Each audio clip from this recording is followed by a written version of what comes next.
मित्रों नमस्कार। आज हम चर्चा करेंगे थॉमस हॉब्स के बारे में। थॉमस हॉब्स कौन थे, उनके क्या राजनीतिक विचार थे और उनके जो राजनीतिक विचार थे उस पर उनके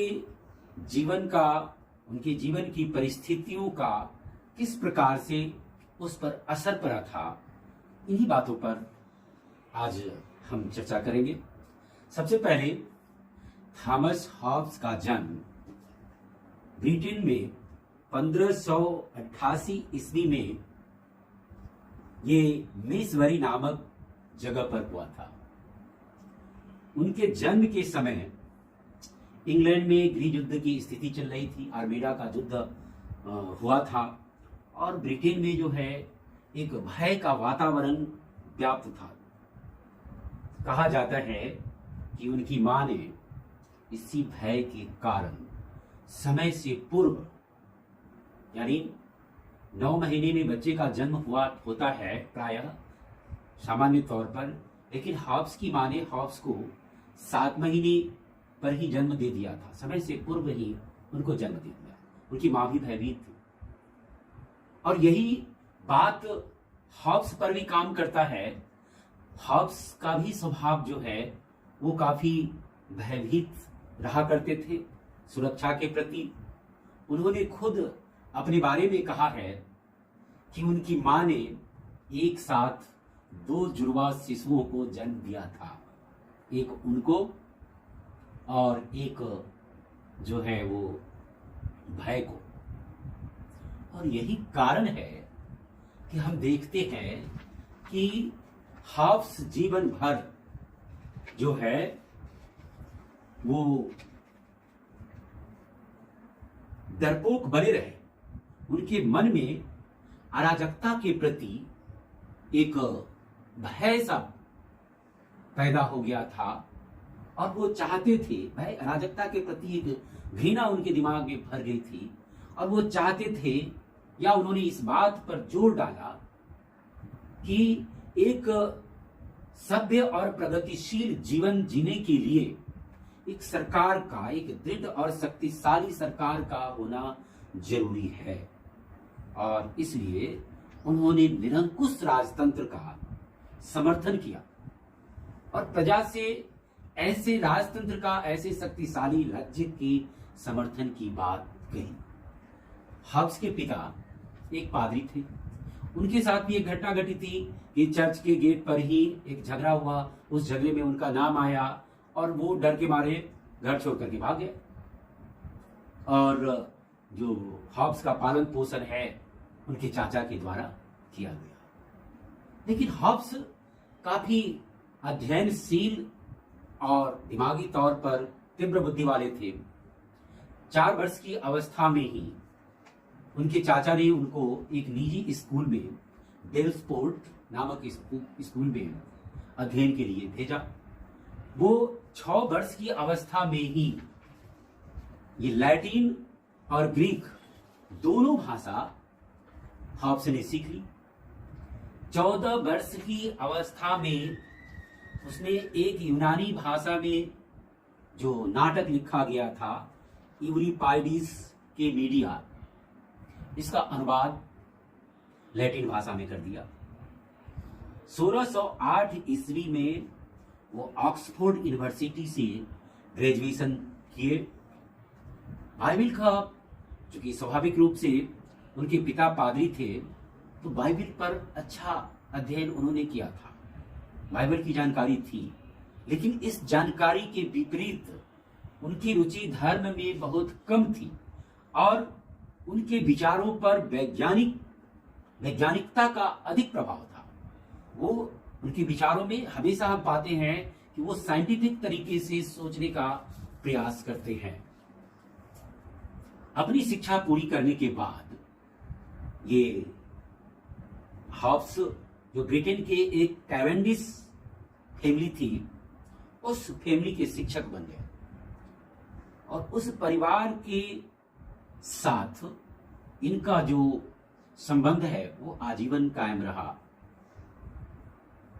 उसमें अपने शिष्य के साथ उनको जो है यूरोप के कई देशों का भ्रमण करने का मौका मिला।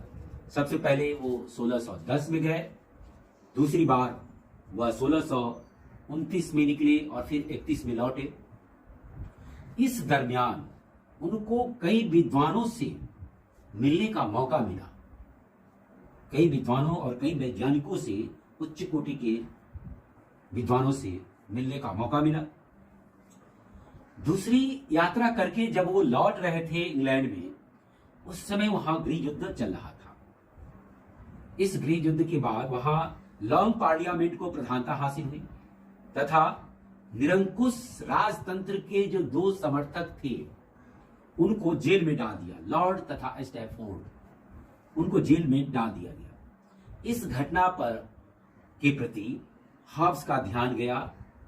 जो राजनीतिक समस्या ब्रिटेन में चल रही थी, इस पर उनका ध्यान गया और उन्होंने इस अशांति से भयग्रस्त होकर के, उन्हें लगा कि इस तरह की अशांति रहेगी तो कैसे होगा, तो उन्होंने इसकी जगह पर निरंकुश राजतंत्र का जो है उसके समर्थन में एक पम्पलेट निकाला, अपना विचार लोगों में बांटना शुरू किया। लेकिन फिर से, क्योंकि ये डरपोक तो थे ही, फिर से इनको लगा कि इनके साथ कहीं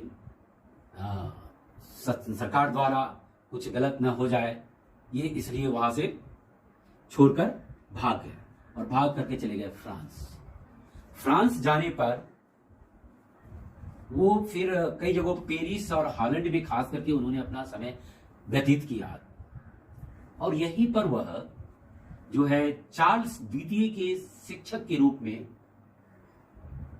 वो काम किए। चार्ल्स द्वितीय को उन्होंने शिक्षा दी और इस दरमियान जो है वो कई लोगों के संपर्क में भी आए। Ben, Jonson, Bacon, Clarendon, Harvey, Galileo जैसे विद्वानों के संपर्क में आए। उन्होंने राजशास्त्र के साथ ही, राजनीति शास्त्र के साथ ही समाज शास्त्र, गणित, दर्शन शास्त्र आदि विषयों का भी अध्ययन किया। तो इस तरह से वो चार्ल्स द्वितीय के शिक्षक के रूप में उन्होंने वहां काम किया। 1642 ईस्वी में उन्होंने डी सीवे नामक एक ग्रंथ लिखी, जिसमें इस पुस्तक का 3 भाग है। पहले भाग में उन्होंने मानव ज्ञान अर्थात जो प्राकृतिक अवस्था थी उसमें मानव का क्या स्वभाव था, इसके बारे में उन्होंने उसमें लिखा। दूसरा पुस्तक उन्होंने 1655 ईस्वी में इसका दूसरा भाग लिखा, जिसमें खास करके स्थिर सरकार के महत्व को दर्शाया तथा 1658 में तीसरे भाग में धर्म के बारे में इन्होंने अपना विचार व्यक्त किया। 1651 ईस्वी में इन्होंने एक अपनी पुस्तक लिखी, लेवियाथन। ये जो लेवियाथन है, इसी पुस्तक में उन्होंने ये निरंकुश राजतंत्र के समर्थन करने के लिए उन्होंने राज्य की उत्पत्ति के सामाजिक समझौते के सिद्धांत का प्रतिपादन किया।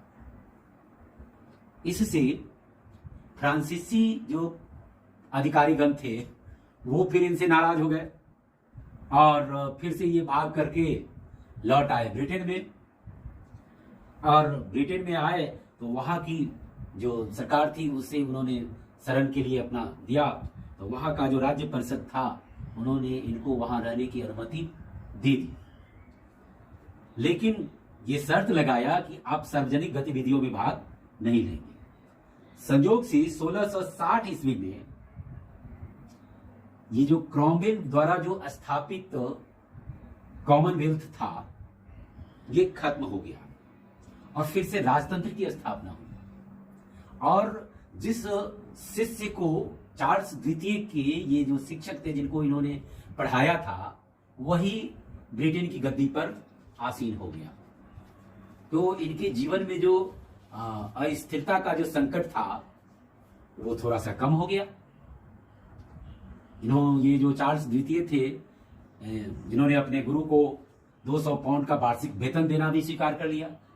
हालांकि यहां पर भी थोड़ी दिक्कतें आई, और वो दिक्कत इस रूप में थी कि इन्होंने धर्म के बारे में कई धर्म विरोधी बातें कही, और उस समय चर्च का प्रभाव था, तो पादरी लोग इनका विरोध करने लगे।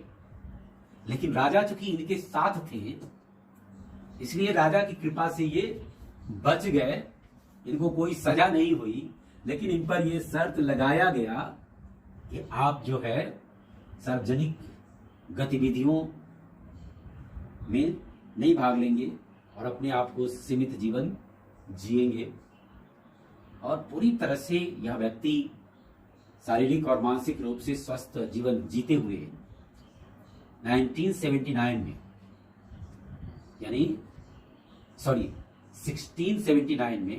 1679 ईस्वी में लगभग 91 वर्ष की उम्र में इनका मृत्यु हो गया। लेकिन हम देखते हैं कि हॉब्स का जो जीवन है और हॉब्स का जो वैचारिक जो राजनीतिक विचार है, वो राजनीति शास्त्र के लिए बहुत ही महत्वपूर्ण है।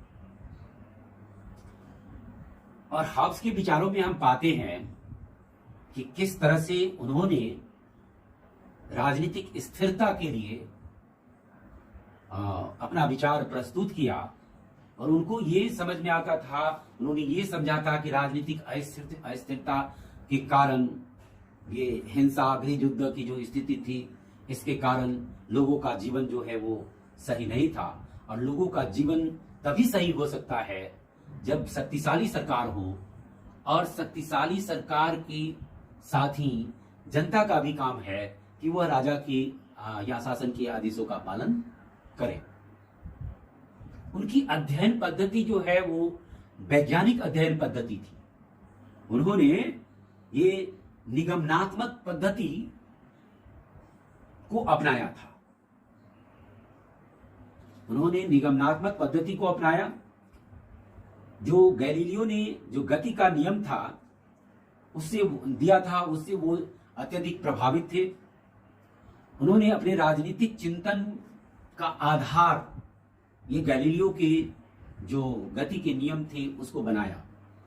उन्होंने मध्य युग के धार्मिक ग्रंथों में जो बात होती थी कि प्रमाणवादी पद्धति, उस पद्धति तथा मोदा ने भी जो कहा ऐतिहासिक पद्धति, इस पद्धति को उन्होंने नहीं अपनाया। उसकी जगह पर उन्होंने विशुद्ध भौतिकवादी दृष्टिकोण को अपनाया, जो पूर्णतः तार्किक और बुद्धिवादी था। इसलिए ये हॉब्स को बुद्धिवादी विचारक भी कहा जाता है, बुद्धिवाद का प्रणेता भी कहा जाता है। हॉब्स ने जो प्राकृतिक सामाजिक समझौते के सिद्धांत का वर्णन किया है, और उसमें बताया है कि किस तरह से प्राकृतिक अवस्था में ये जिसकी लाठी उसकी भैंस वाली स्थिति थी, अराजकता का माहौल था।